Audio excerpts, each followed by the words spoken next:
Imagine your money is at a fork in the road. One path is a steady, predictable walk. The other starts slow but soon becomes an exponential sprint.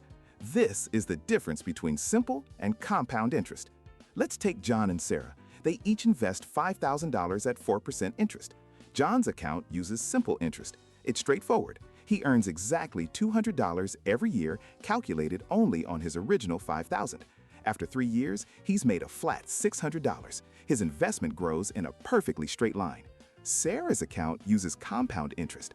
In her first year, she also earns $200. But here's the magic.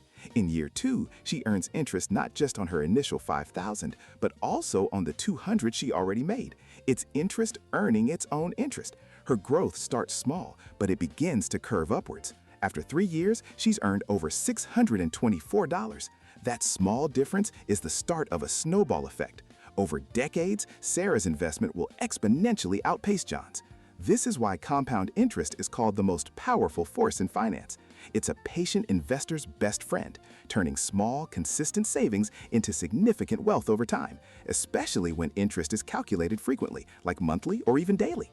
But this force is a double-edged sword. If you're investing, it's a powerful ally. If you're in debt, it's a relentless enemy.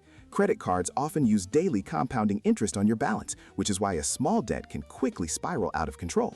Ultimately, both paths use your money. One adds to it, the other multiplies it. Understanding which path your money is on, whether in savings or in debt, is the key to building a secure financial future.